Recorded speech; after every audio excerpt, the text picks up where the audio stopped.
What's up, everybody? I'm Marcus. I'm Ryan. And together, we are the Northwest Sports Fanatics. It's July 1st, so you know what that means. The NBA free agency is about to kick off, and all everybody wants to talk about is where's LeBron going to play and where's Melo going to play. Right.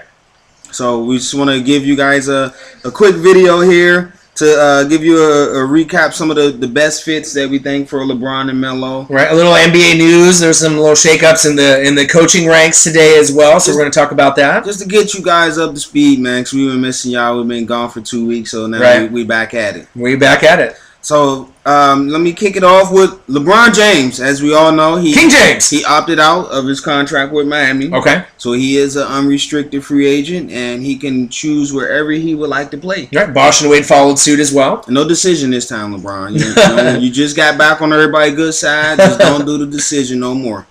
And for me, as great as a player LeBron is, I still think he need 2 All-Stars. Okay. For him to win and to get to the next level and to get him some more championships. So when you think about teams that currently already has 2 All-Stars, the first team that comes to mind is the Houston Rockets. Okay.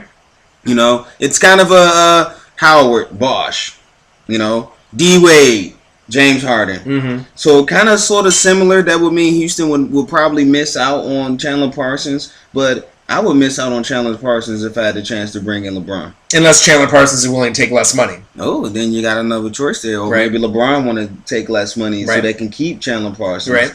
Because, that's awesome. Another team I was thinking about is the Clippers. That could be another team, right? You got Blake Griffin, you got CP3 and a nice little bench. And CP and LeBron, they're good friends. Right. So, got a great coach there. New ownership, so he doesn't have to deal with the whole Donald Sterling thing. So those are just 2 destinations that I want you guys to keep in mind, because it can happen. Right, and obviously the obvious ones that we can mention too is obviously coming back to the Miami Heat, getting the max contract, going back home to Cleveland. You can always go back there. You got Wiggins, you got obviously LeBron, Kyrie, so that kind of makes sense. New coach there, but I think the sleeper team that no one is talking about. And as a Blazer fan, it pains me to say, what happens if he goes to the Los Angeles Lakers? And he wants to be Showtime. You have Kobe, you have LeBron, you have Julius Randle. What if they bring Pau Gasol back, right? You could have a nice little squad there, and then LeBron, he kind of fits in with that LA personality. They would really soak it in and love him, and I don't think that he would take anything away from Kobe. I think they actually could work really good together, at the end of their careers, and maybe one more ring for Kobe if LeBron could come. No one's really talking about that, but don't be surprised. I mean, it's kind of under the radar. It could maybe happen. All right. Now what about for his partner in crime, his best friend? They've been best friends since they both was high school, growing up through the basketball circuit together. Carmelo Anthony. Right, so this guy is probably the most well-rounded offensive player in the NBA. Right, he can post up. He's got good footwork. He can shoot the 3. He's a good jump shooter. Take you off the dribble.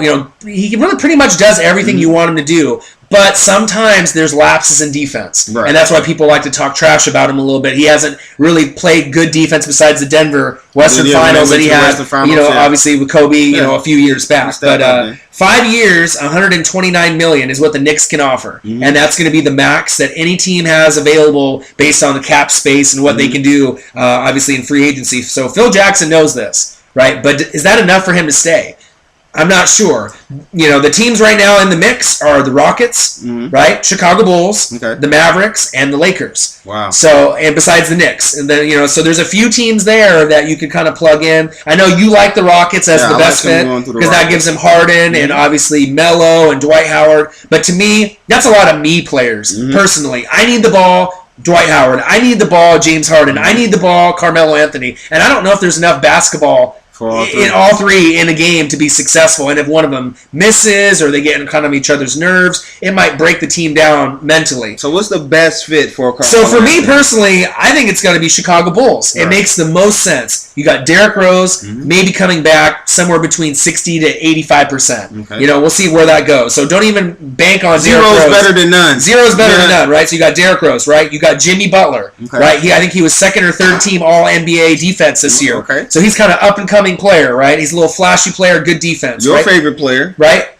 Joakim Noah, exactly. Right? The grinder, right? The guy that when you saw him at University of Florida and he won those back-to-back championships, I didn't think this guy was going to pan out. I thought it was Tyler Hansborough 2.0, but he really proved that, a lot of hard work and grind, right? His free throw might be the ugliest in the NBA, right? But he actually puts in that work for rebounds, blocks, and he was tied for the league for the most triple doubles. He's the best passing center we have in the game, right? One of the best players in the NBA, hands down. So I like him. And then you got Doug McDermott, right? Creighton, obviously legend, one of the best scorers in the NBA or in college ranks. Gonna go shooter, right? Spread the court for him. They needed some shooting ability, so now you got it. And then you just plug in Carmelo Anthony. So let's recap that: Derrick Rose at the 1, Jimmy Butler at the 2, Melo at the 3. Right, when you can McDermott, and depending on Boozer's there or not, and you got Joakim Noah at the 5, and Boozer if he's there at the 4. That's a pretty nice. Gibson. Right, Taj Gibson, 6th man of the year, nice, and you got a good coach who likes to yell and scream, and he's going to get his results there too. But that's pretty much to me. I mean, besides Houston, Mavericks are in the kind of the mix too, but I don't think he'll go to Dallas. I think you have enough there. Dirk's a little old now. Yeah. I don't really see that. And then with the Lakers, I mean, like what I was talking about before with LeBron, plug in Melo with Kobe, could be pretty nasty. Exciting combo there, right? A little Showtime back in LA. So I mean, that's what we have to kind of look forward to, I think. But they're going to start talking tomorrow. So Melo's first trip is in Chicago, so we'll see what happens. So we're going to keep you guys updated. Like I said, we back on this grind, a video a day.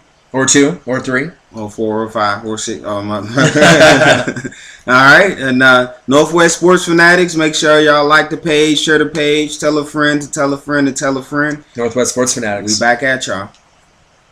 Daily. Let's go, baby. What he said.